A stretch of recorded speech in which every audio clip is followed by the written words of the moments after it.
Okay, तो आज हमारा चैप्टर होगा शब्द विचार। कल हमने पढ़ा था कि शब्द विचार वर्ण विचार क्या होता है ना। अब हम आएंगे शब्द विचार पे कि शब्द विचार क्या है। अच्छा, किसी को पता है कि शब्द विचार कहते किसे? शब्द विचार क्या होता है, किसी को पता है? यस यस, नॉट ऑडिबल, आपकी आवाज नहीं आ रही है।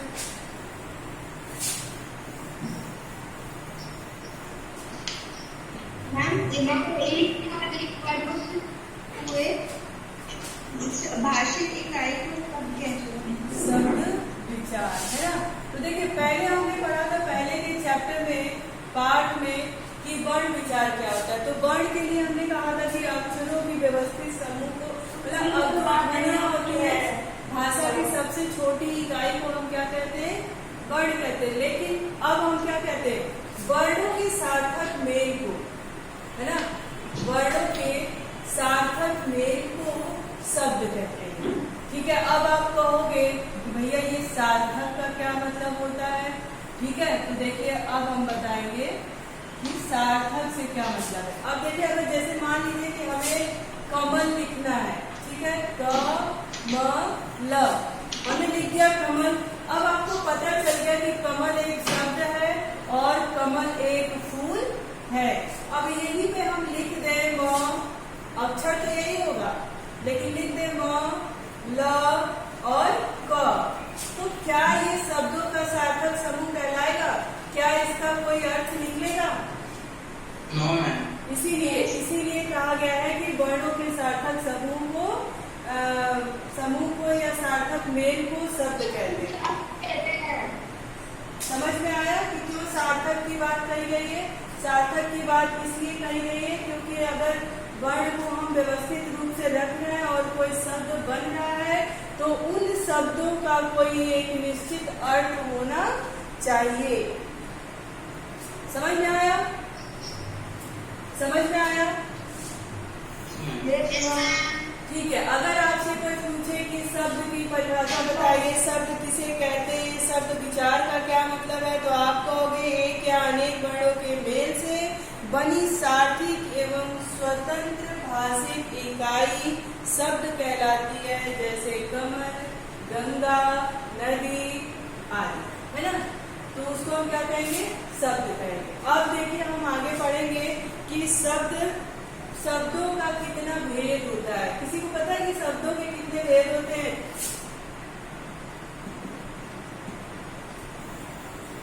पता है? 5। कौन कौन से? 5। कौन कौन से?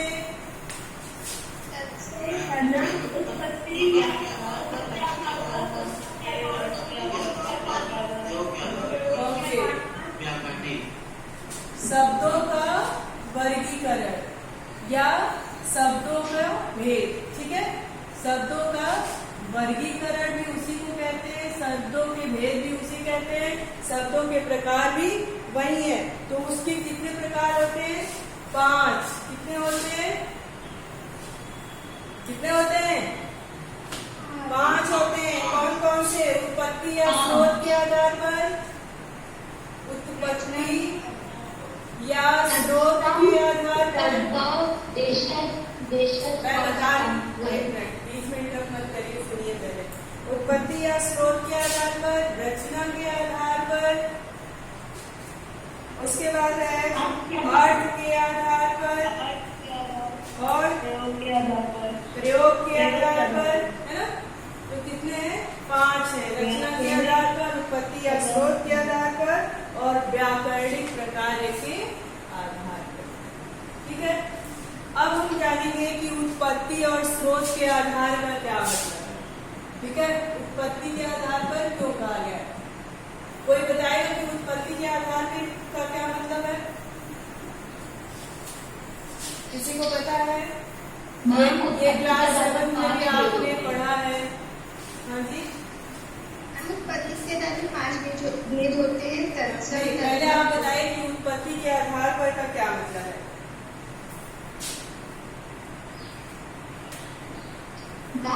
मतलब उसका ओरिजिन कहाँ से आया है हाँ शब्द। हाँ हाँ, ये मतलब है। ठीक है, तो अब देखिए उत्पत्ति के आधार पर पहला हमारा क्या है, उत्पत्ति के आधार पर, उत्पत्ति या स्रोत के आधार पर। स्रोत और उत्पत्ति दोनों एक ही चीज है। ठीक है, उत्पत्ति के आधार पर। अब उत्पत्ति के आधार पर इसको कितने भेदों में बांटा गया है, कितने भेदों में बांटा गया है?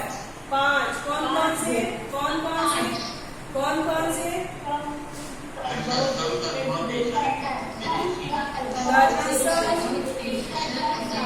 तत्सम, तदुभव और देशज और विदेशी। अब हम बात करेंगे कि क्या है मैम संकर। संकर। ठीक है, 5 हो गए हमारे संकर। अच्छा, अब आप बताओगे कि तत्सम किसे कहते हैं?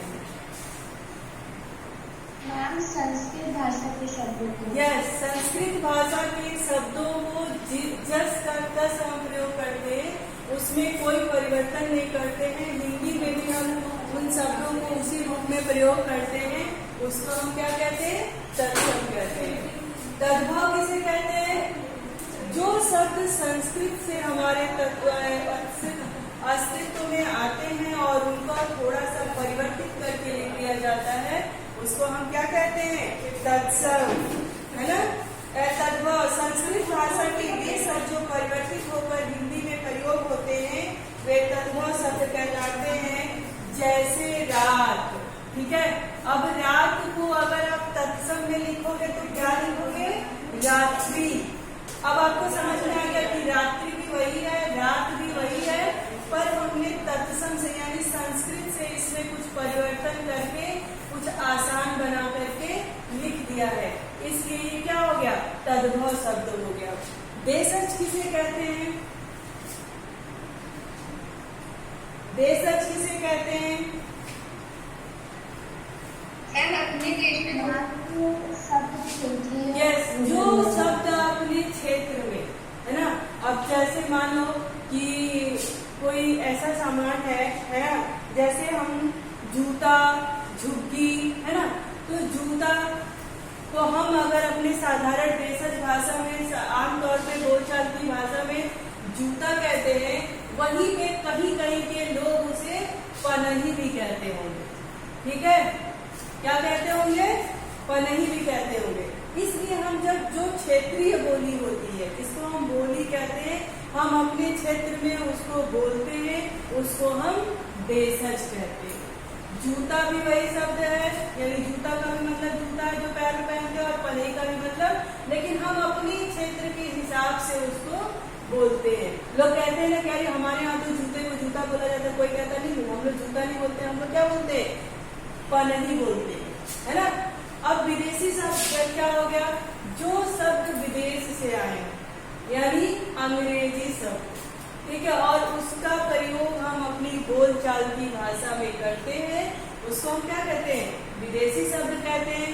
जैसे आपका पेंसिल, पेंसिल जो अंग्रेजी बोलना जानता है वो भी पेंसिल का प्रयोग करता है, वो भी पेंसिल बोलता है, और जो नहीं जानता वो भी बोलता है। तो इसका मतलब क्या हो गया कि ये पेंसिल शब्द जो है, पेंसिल हो गया, अलमीरा हो गया, बॉक्स हो गया, डस्टर हो गया, है ना, ब्लैक बोर्ड, चॉक, ये सब क्या है? विदेशी शब्द हैं।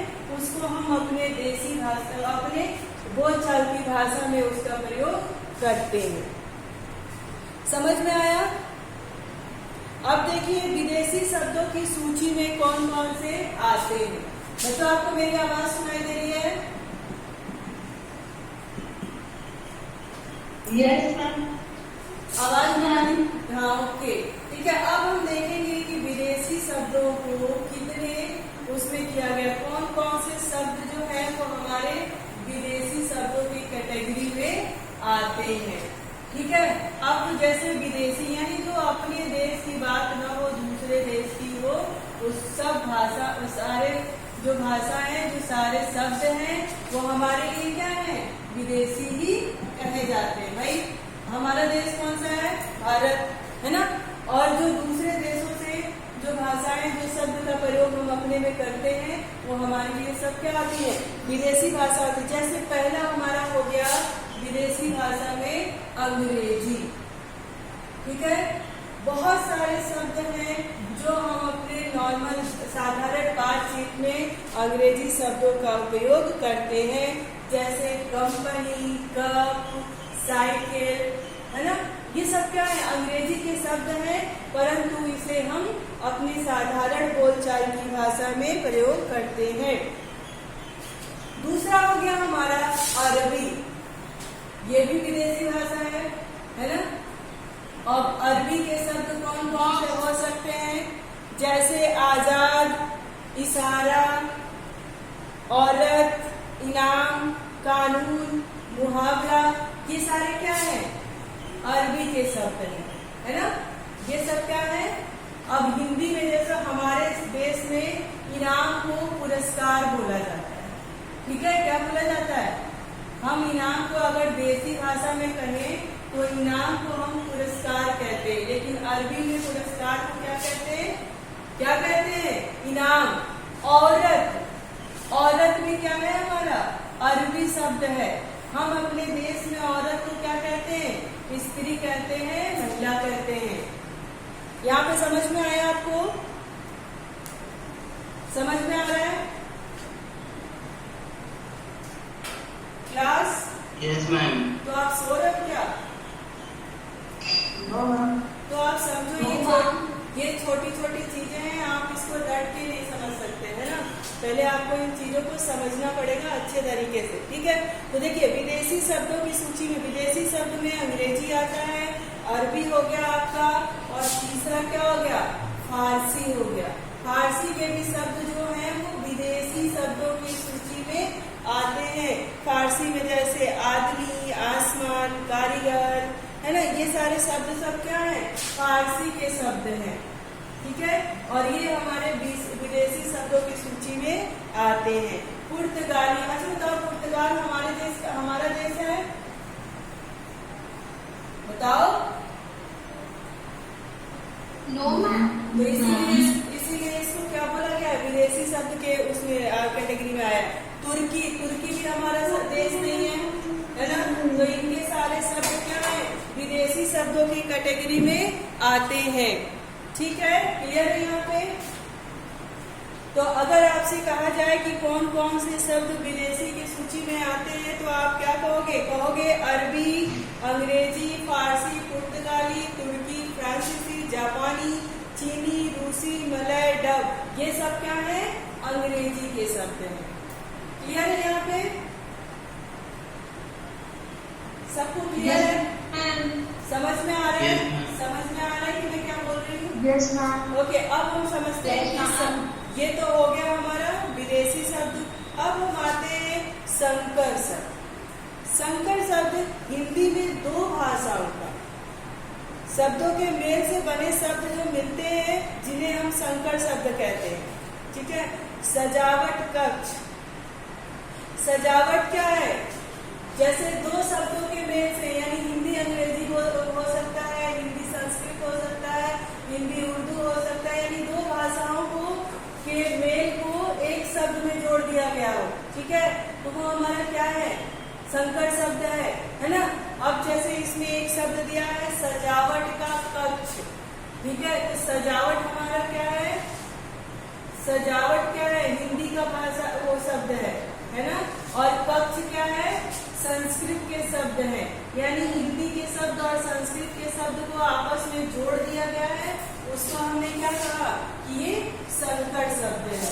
ठीक है, तो संकर शब्द का मतलब समझ में आया? जहाँ पे दो भाषाओं को एक साथ जोड़ करके बोला जाता है या लिखा जाता है, वे सारे शब्द क्या होते हैं? संकर शब्द कहलाते हैं। कहीं कहीं पे वो हिंदी अंग्रेजी को मिलाता है, कहीं कहीं पे संस्कृत और हिंदी का मेल कराता है। जैसे अभी आगे के उसमें आप देखेंगे, ये तो हमने एक उदाहरण दिया था सजावट कक्ष, यानी इसमें हिंदी और संस्कृत दोनों भाषाएं थी। अब देखिए मांग पत्र। मांग पत्र में भी मांग हिंदी है और पत्र क्या है? वो संस्कृत के शब्द है। अगर वहीं पे चिट्ठी होता तो वो दोनों हिंदी के शब्द होते हैं और वे संकर शब्द की सूची में नहीं आते। उसी के बाद आता है योजना कमीशन। योजना कमीशन, अब देखिए योजना कमीशन का योजना क्या है? योजना कौन सा शब्द है? योजना कौन सा शब्द? संस्कृत। और कमीशन क्या है? कमीशन क्या है? अंग्रेजी। यहाँ पे आपने देखा कि संस्कृत और अंग्रेजी के शब्द को मिला करके एक शब्द बना है। अब समझ में आया कि दो भाषाओं को जब आपस में जोड़ते हैं और उससे जोड़ करके जो एक शब्द बनता है उसको हम क्या कहते हैं? संकर शब्द कहते हैं। संकर मतलब दो शब्दों को आपस में जोड़ देना, दो विपरीत भाषाओं को आपस में जोड़ करके जो शब्द की उत्पत्ति होती है वो संकर शब्द कहलाता है। जैसे बेसमझ, बे हमारा क्या हो गया? अरबी का शब्द हो गया, है ना? बे हमारा अरबी भाषा में हो गया और समझ हमारा क्या हो गया? हिंदी भाषा में हो गया। तो हमने अरबी और हिंदी भाषा को एक में मिला करके किस शब्द की उत्पत्ति करेगी? बेसमझ। ठीक है। अब आपको एक चीज और समझ में आया होगा कि जो हमने पढ़ाया था कि उत्पत्ति के आधार पर, यानी एक नए शब्द की रचना करना, है ना? एक नए शब्द को बनाना, वही होता है उत्पत्ति। तो उत्पत्ति के आधार पे शब्दों को कितने भागों में बांटा गया था? 5 भागों में। कितने भागों में? 5 भागों में। तत्सम, तद्भव, देशज, विदेशी और संकर शब्द। ठीक है। तो तत्सम हमने जाना कि ये संस्कृत का शब्द है, संस्कृत का शब्द है और उसको हम हिंदी में या फिर कहीं पर भी उसमें बिना कोई परिवर्तन किए उसका प्रयोग करते हैं, उसको हम तत्सम शब्द कहते हैं। वहीं पे हमारा जब तद्भव आता है तो तद्भव संस्कृत के शब्द में कुछ परिवर्तन करके उसका हम हिंदी में प्रयोग करते हैं, वे हमारे तद्भव शब्द कहलाते हैं। ठीक है। उसके बाद हमारा आता है विदेशी शब्द। ठीक है। विदेशी शब्द जो बाहर से हमारे अस्तित्व में आए हैं, यानी हमारे देश की भाषा ना होकर के विदेशी भाषा होकर के वो हमारे डेली के बातचीत में प्रयोग करते हैं, हमारे अस्तित्व में आए हैं, वो हमारे विदेशी शब्द होते हैं। विदेशी में की सूची में अरबी, फारसी, उर्दू, है ना, डच, ये सारे जो देश हैं उनके शब्दों की बात यहाँ पर करता है। देशज शब्द जो हमारे देश में यानी अपने क्षेत्र में जो बोली जाने वाली भाषा होती है, बोले जाने वाले जो शब्द होते हैं उसको हम क्या कहते हैं? देशज शब्द कहते हैं। यानी आम बोलचाल में जो हमारे क्षेत्र की बोली होती है उनमें हम जिन शब्दों का प्रयोग करते हैं उसको हम कहते हैं देशज। अब संकर शब्द की बात हो रही है तो संकर शब्द आप समझिए कि जहाँ पे दो अन्य भाषाओं को मिला करके एक नए शब्द की उत्पत्ति होती है, वहाँ पर क्या होता है? वहाँ पर संकर शब्द होता है। अभी हमने आपको बताया कि किस तरह से हिंदी के शब्द और अंग्रेजी के शब्द, संस्कृत के शब्द और हिंदी के शब्द, अरबी के शब्द और हिंदी के शब्द मिला करके शब्दों की उत्पत्ति यहाँ पर हुई है। क्लियर है? यहाँ पर क्लियर है आपको क्लास? यस। सुनाई दे रहा है? सुनाई दे रहा है? Yes, ma'am. कोई दिक्कत यहाँ तक? Yes ma'am. यहाँ तक कोई परेशानी, कोई दिक्कत जो चीज आपको नहीं समझ में आई हो? No, ma'am. सारी चीजें समझ में आई आपको? Yes. Okay, very good, very good. ये आपको सारी चीजें बहुत अच्छे से समझ में आ रही है। बार बार कह रहे हैं अगर कोई चीज नहीं समझ में आ रही तो आप बेफिक्र होकर के पूछ सकते हैं। ठीक है। तो अब आपको ये उत्पत्ति के आधार पे आपको समझ में आ गया कि 5 वर्गों में बांटा गया, तो ये है क्या? अब हम आते हैं रचना के आधार पर। ठीक है। देखिए, रचना के आधार पर शब्दों को 3 वर्गों में बांटा गया है। रचना के आधार पर शब्दों को 3 भागों में बांटा गया है। कौन कौन से? पहला है रूढ़ शब्द, दूसरा है यौगिक शब्द और तीसरा है योग रूढ़ शब्द, है ना? पहला क्या है? रूढ़ शब्द। रचना के आधार पर रचना के आधार पर। पहला है रूढ़ शब्द और दूसरा है यौगिक शब्द और तीसरा है क्या है? योग रूढ़ शब्द। ठीक है, योग रूढ़ शब्द। अब आप कहोगे कि ये रूढ़ शब्द क्या है, यौगिक शब्द क्या है और योग रूढ़ शब्द क्या है? तो बच्चों रूढ़ शब्द का मतलब ये होता है कि अगर उस शब्द को खंडित करें यानी दो भागों में बांटे तो उनमें से किसी का अर्थ नहीं आता है। जैसे अगर आप कह दो ये कल एक शब्द है, ठीक है, कल का मतलब होता है कल और कल का मतलब नल भी होता है। ठीक है, अब इस शब्द को हम क अलग कर दे और ल अलग कर दे तो क्या क का कोई अर्थ निकलता है, ल का कोई अर्थ निकलता है? बताएं। नो मैम, है ना? तो इसी को कहते हैं रूढ़ शब्द। रूढ़ शब्द का अगर कोई पूछे कि रूढ़ शब्द किसे कहते हैं तो आप कहोगे कि रूढ़ शब्द को खंडित करने पर, है ना, उसको तोड़ने पर, उसकी संधि करने पर कोई अर्थ नहीं निकलता, उसे हम क्या कहते हैं? रूढ़ शब्द कहते हैं। अब आता है यौगिक शब्द।